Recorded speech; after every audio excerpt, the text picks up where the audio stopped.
Hello everyone, welcome to knowledge mall. और आज की वीडियो में है मध्यकालीन भारत के इतिहास में दिल्ली सल्तनत में खिलजी वंश से संबंधित एमसीक्यू टेस्ट। इसमें टोटल आपको 22 एमसीक्यू टेस्ट मिलेंगे। और इसके लिए नेक्स्ट वीडियो के लिए जो आप लोगों को होमवर्क के तौर पर पढ़ना है वो तुगलक वंश पढ़ना है। आप किसी भी बुक से पढ़ सकते हैं। तो फिलहाल आज हम लोग सेट लगाते हैं दिल्ली सल्तनत में खिलजी वंश से संबंधित क्वेश्चन को। पहला है क्वेश्चन कि खिलजी वंश के संस्थापक कौन थे। आंसर है इसका ऑप्शन ए, जलालुद्दीन फिरोज खिलजी। खिलजी वंश का संस्थापक फिरोज खिलजी था, जिसने भारत में सत्ता स्थापना के बाद जलालुद्दीन की पदवी धारण की थी। जब उसने राजस्व प्राप्त किया तो वह शरीयत के नियमों और आदेशों से पूर्णतः स्वतंत्र था। बर्नी ने यह कथन किस सुल्तान के लिए कहा।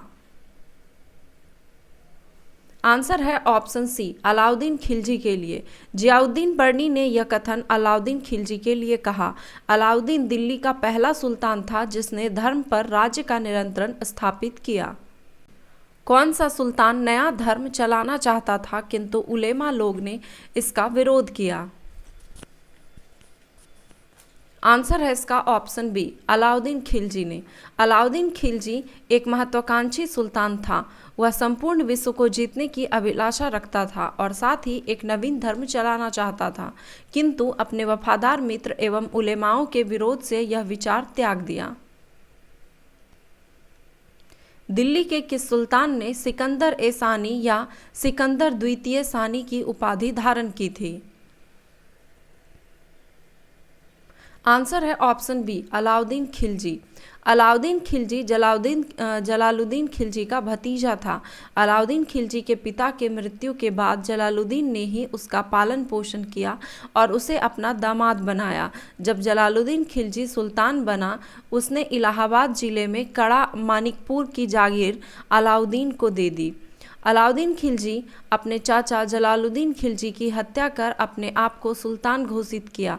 अलाउद्दीन ने सिकंदर सानी या सिकंदर द्वितीय सानी की उपाधि धारण की। अलाउद्दीन खिलजी के प्रसिद्ध सेनापति में किसकी मंगोलों के विरुद्ध लड़ते हुए मृत्यु हुई। आंसर है ऑप्शन डी, जफर खां। अलाउद्दीन का सेनापति जफर खां मंगोलों के विरुद्ध लड़ता हुआ मारा गया, जो अपने समय का श्रेष्ठ और साहसी सेनापति था। रानी पद्मिनी का नाम अलाउद्दीन के चित्तौड़ विजय से जोड़ा जाता है। उसके पति का नाम क्या था। आंसर है ऑप्शन सी, राणा रतन सिंह। 1303 ईस्वी में अलाउद्दीन ने चित्तौड़ पर आक्रमण किया। ऐसा माना जाता है कि चित्तौड़ की रानी पद्मिनी की सुंदरता से प्रभावित होकर अलाउद्दीन खिलजी ने चित्तौड़ आक्रमण की योजना बनाई। मलिक मोहम्मद जायसी ने अपनी रचना पद्मावत में इसका उल्लेख किया है। उस समय चित्तौड़ का शासक राणा रतन सिंह था। अलाउद्दीन खिलजी के आक्रमण के समय देवगिरी का शासक कौन था। आंसर है ऑप्शन ए, रामचंद्र देव। अलाउद्दीन के आक्रमण के समय देवगिरी का शासक रामचंद्र देव था। 1296 में देवगिरी के शासक रामचंद्र देव ने अलाउद्दीन के सफल आक्रमण से बाध्य होकर उसे प्रतिवर्ष कुछ कर भेजने का वादा किया था, परंतु कर नहीं भेजने के कारण अलाउद्दीन खिलजी ने मलिक काफूर के नेतृत्व में देवगिरी पर आक्रमण कर दिया। किस सुल्तान के काल में खालिशा भूमि अधिक पैमाने में विकसित हुई। आंसर है ऑप्शन बी, अलाउद्दीन खिलजी के काल में। किस सुल्तान के बारे में कहा जाता है कि उसने भूमि कर को उत्पादन के 50% तक कर दिया था। आंसर है इसका ऑप्शन ई। ऑप्शन ई में इसका आंसर हो जाएगा उपयुक्त में से एक से अधिक। अलाउद्दीन खिलजी और मोहम्मद बिन तुगलक। अगर मोहम्मद बिन तुगलक ऑप्शन में नहीं रहता तो आपका आंसर हो जाता अलाउद्दीन खिलजी। अलाउद्दीन खिलजी ने उपज का 50% भूमि कर खराज के रूप में निश्चित किया। अलाउद्दीन खिलजी भारत का प्रथम मुस्लिम शासक था जिसने भूमि की वास्तविक आय पर राजस्व निश्चित किया था, तथा मोहम्मद बिन तुगलक ने भी दोआब के भूमि पर 50% कर निर्धारित किया था। निम्नलिखित में से किस सुल्तान ने बाजार सुधार लागू किए थे। आंसर है ऑप्शन सी, अलाउद्दीन खिलजी ने। अलाउद्दीन खिलजी ने जीवन निर्वाह की आवश्यक वस्तुओं के मूल्य की मांग तथा पूर्ति के नियमानुसार घटने तथा बढ़ने नहीं दिया, बल्कि उसका मूल्य अस्थायी कर दिया। उसने तय कर दिया कि मूल्य वही होगा जो सरकार द्वारा निर्धारित मूल्य सूची में दिया हुआ है। इसमें अपने शासनकाल में मूल्य नियंत्रण प्रणाली या फिर बाजार नियंत्रण प्रणाली को भी दृढ़ता से लागू किया था। निम्नलिखित में से किस मध्यकालीन शासक ने सार्वजनिक वितरण प्रणाली प्रारंभ की थी? आंसर है ऑप्शन ए, अलाउद्दीन खिलजी ने। सल्तनत कालीन शासक अलाउद्दीन खिलजी ने सर्वप्रथम सार्वजनिक वितरण प्रणाली प्रारंभ की थी। घर ही अथवा गृहकर लगाने वाला दिल्ली का प्रथम सुल्तान कौन था? आंसर है ऑप्शन डी, अलाउद्दीन खिलजी। अलाउद्दीन खिलजी द्वारा लगाए गए दो नवीन कर थे, घरी कर जो कि घरों एवं झोपड़ी पर लगाया जाता था, तथा चराई कर ये दुधारू पशुओं पर लगाया जाता था। दिल्ली सल्तनत के किस शासक ने अपने आप को खलीफा घोषित किया था? आंसर है ऑप्शन सी, मुबारक खिलजी। अलाउद्दीन खिलजी की मृत्यु के पश्चात मलिक काफूर ने मुबारक खिलजी को कैद कर कारावास में डाल दिया। बाद में कैद से मुक्त होकर वह सुल्तान बना तथा अपने को खलीफा घोषित कर दिया तथा अल इमाम उल इमाम तथा खिलाफत उल लाह की उपाधि धारण की। प्रसिद्ध सूफी संत निजामुद्दीन औलिया ने निम्नलिखित में से किस शासक की भेंट स्वीकार कर उसे सम्मान दिया? आंसर है ऑप्शन ए, खुसरो खां। 1316 ईस्वी में अलाउद्दीन खिलजी की मृत्यु के बाद मलिक काफूर ने उसके नाबालिग बेटे को गद्दी पर बैठा दिया। काफूर की हत्या के बाद खुसरो नामक एक व्यक्ति जो हिंदू से मुसलमान बना था, दिल्ली की गद्दी पर बैठा। दिल्ली के प्रसिद्ध सूफी संत निजामुद्दीन औलिया ने उससे भेंट स्वीकार करके उसे सम्मान दिया। अलाउद्दीन की सेना ने जब गुजरात पर आक्रमण किया, उस समय वहां का शासक कौन था? आंसर है ऑप्शन बी, राजा रायकर्ण।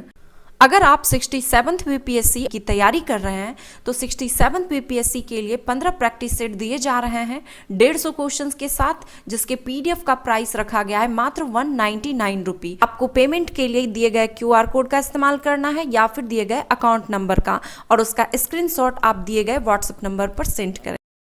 1299 ईस्वी में अलाउद्दीन की सेना ने राजस्थान के रास्ते गुजरात की ओर कूच किया। रास्ते में सेना ने जैसलमेर पर हमला किया और गुजरात की ओर बढ़ा। तभी गुजरात के शासक राजा रायकर्ण बिना युद्ध किए दक्षिण की ओर भाग गए और देवगिरी के शासक रामचंद्र देव के यहाँ शरण लिया।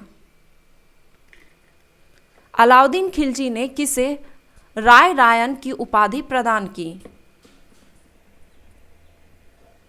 आंसर है ऑप्शन बी, राजा रामचंद्र को। मलिक काफूर ने जब देवगिरी पर दूसरा आक्रमण किया तो राजा रामचंद्र ने आत्मसमर्पण कर दिया।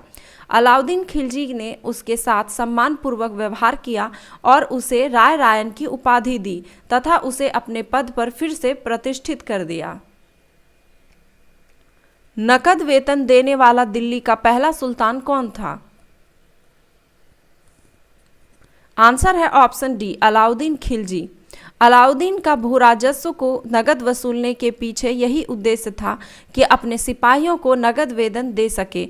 इस वेतन से सैनिक अपना गुजारा, घोड़ों की देखरेख तथा साज सामान को दुरुस्त रखता था। दिल्ली सल्तनत में रहट किससे संबंधित था?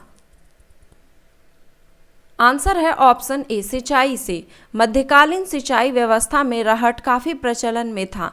इसकी सहायता से सिंचाई हेतु पानी अधिक गहराई से निकाला जाता था, अतः रहट सिंचाई व्यवस्था से संबंधित है। दिल्ली सल्तनत के किस शासक द्वारा स्थापित राजस्व विभाग दीवान-ए-मुस्तखराज था? आंसर है ऑप्शन सी, अलाउद्दीन खिलजी। दीवान-ए-मुस्तखराज अलाउद्दीन खिलजी द्वारा बकाया भू राजस्व की वसूली करने, राजस्व एकत्र करने वाले अधिकारियों की बकाया राशि की जांच करने तथा उसे वसूलने के लिए बनाया गया था। अलाउद्दीन के दक्षिण अभियानों का सेनानायक कौन था? आंसर है ऑप्शन सी मलिक काफूर। अलाउद्दीन के दक्षिण भारत अभियानों का नेतृत्व मलिक काफूर ने किया था। मलिक काफूर एक हिंदू हिजड़ा था जिसे 1000 दिनार में खरीदा गया था। इस कारण मलिक काफूर को 1000 दिनारी भी कहा जाता था। दक्षिण अभियान की विस्तृत जानकारी वर्णीकृत तारीख ए फिरोज शाही में मिलती है। दिल्ली सल्तनत का प्रथम शासक कौन था जिसने भू राजस्व के निर्धारण के लिए जमीन की माप पैमाइश को आधार बनाया तथा महत्वपूर्ण वर्ग को भी भू राजस्व देने को कहा जिस तरह आम जनता देती थी? आंसर है ऑप्शन बी अलाउद्दीन खिलजी। अलाउद्दीन खिलजी ने किस क्षेत्र की विजय के बाद उसका नाम बदलकर खिजराबाद रख दिया? आंसर है ऑप्शन ए चित्तौड़। चित्तौड़ के राणा रतन सिंह ने घेराबंदी के 7 माह बाद आत्मसमर्पण कर दिया। अलाउद्दीन ने चित्तौड़ विजय के बाद यहाँ का शासक अपने बेटे खिज्र खां को नियुक्त किया और चित्तौड़ का नाम बदलकर खिजराबाद रख दिया।